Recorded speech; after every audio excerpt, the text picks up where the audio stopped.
Assalamualaikum warahmatullahi wabarakatuh. Selamat pagi, kembali lagi bersama saya Isnanda Zainur Rahman di channel YouTube saya.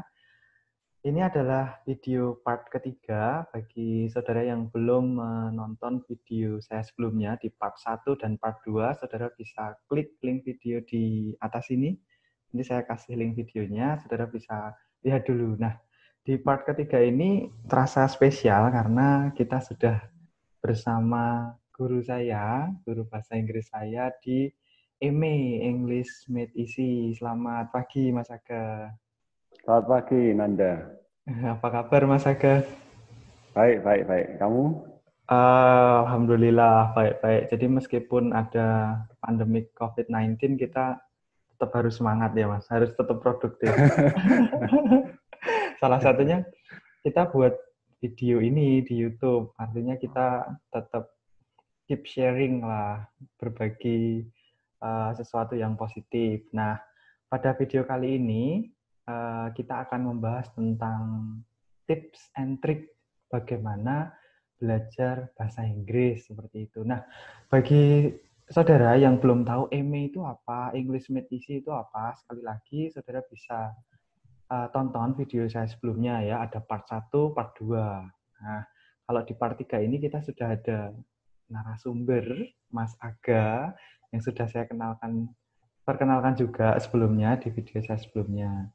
Nah, sebelum kita masuk ke tips and trick yang lebih dalam, nah saya akan membahas dulu tentang bahasa Inggris itu adalah sebuah kebutuhan.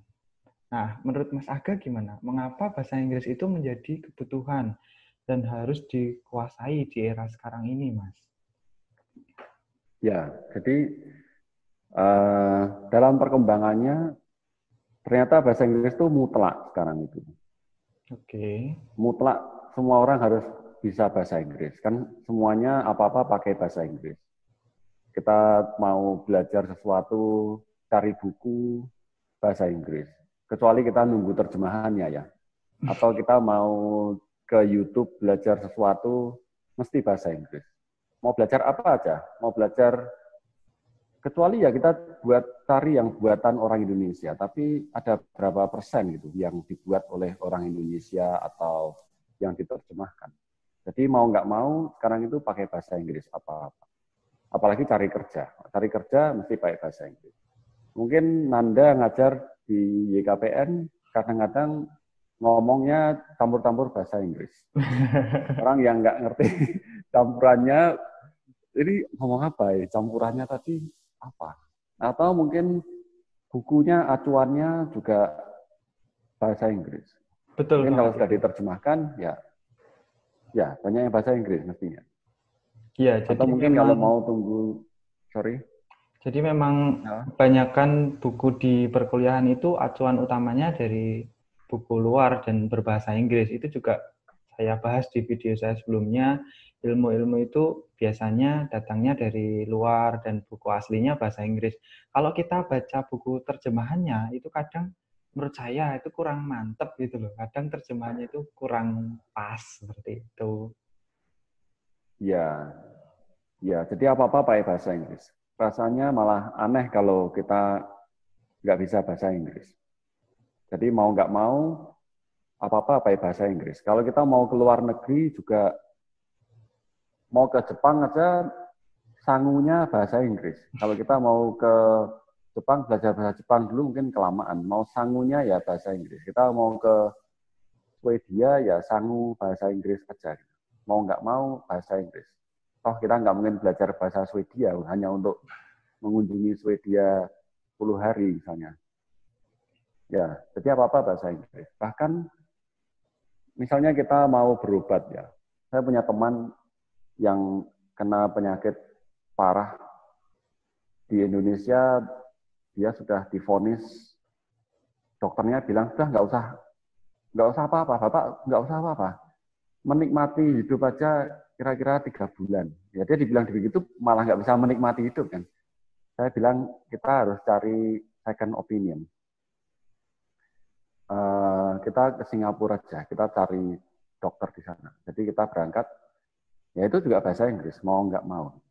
nggak mungkin, ya bisa sih, kita mungkin bawa penerjemah, ya bisa gitu. Tapi mestinya kita akan lebih survive kalau kita berbahasa Inggris. Jadi mungkin pendeknya, ya kalau kita bisa berbahasa Inggris, tiba-tiba dunia kita, apapun itu, ilmunya atau fasilitasnya tiba-tiba terbuka gitu.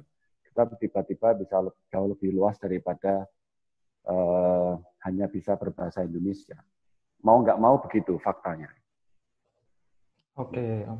Jadi memang di era saat ini bahasa Inggris itu begitu penting dan banyak fungsinya. Tadi juga Mas Aga sempat sampaikan untuk cari kerja itu ternyata juga kalau kita punya kemampuan bahasa Inggris akan jauh lebih mudah. Nah, mungkin Mas Aga pernah punya pengalaman, punya murid yang bisa dengan mudah mendapatkan pekerjaan ya karena bahasa Inggrisnya bagus gitu, Mas. Mungkin bisa dikasih contoh, Mas. Contohnya ya Nanda.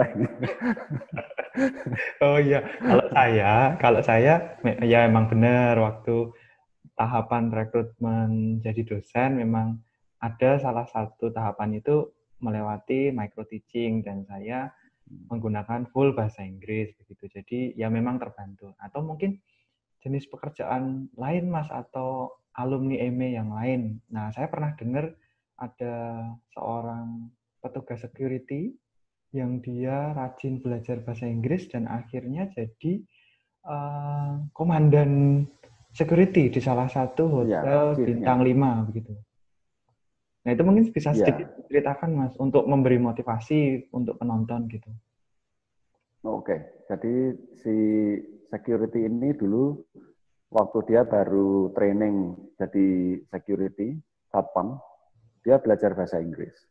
Terus sedikit dipertanyakan oleh teman-temannya, kamu kenapa satpam, kenapa harus belajar bahasa Inggris? Waktu itu dia jadi murid saya.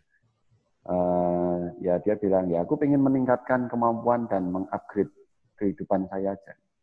Setelah itu saya pergi dari Jogja, sudah nggak ketemu dia berlama-lama, terus saya kembali lagi, saya mulai ngajar di ME, kebetulan ME jadi konsultan bahasa Inggris hotel ini, Hotel Bintang 5.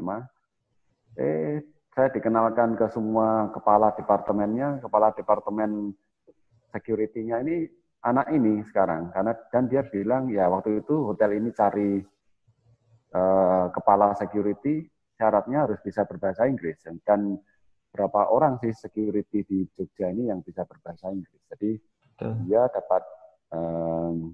dapat posisi ini kebanyakan karena ditunjang oleh bahasa Inggrisnya. Ya tentu saja saya yakin kemampuan security-nya juga menunjang. Tapi orang yang punya kemampuan security yang bagus mestinya juga banyak. Jadi saingan dia bisa banyak kalau hanya dari security. Tapi kalau dari bahasa Inggrisnya, ya persaingan dia tiba-tiba langsung menciut gitu.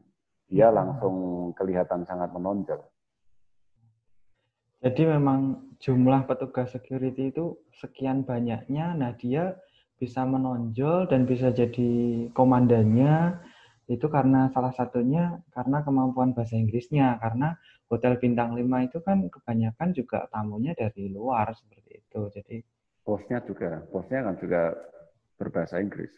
Oke, nice info. Jadi ini salah satu sharing pengalaman, ada siswanya Mas Aga yang bisa mendapatkan posisi yang jauh lebih bagus ya karena kemampuan bahasa Inggrisnya. Nah, sebelum saya masuk ke pertanyaan selanjutnya, nah kalau saudara berkenan untuk mendukung channel saya, boleh klik subscribe ya, klik tombol merah di bawah.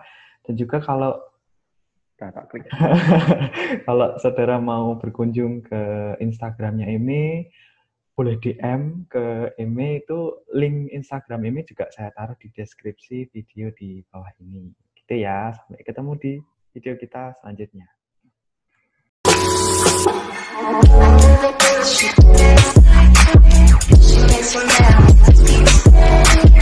Como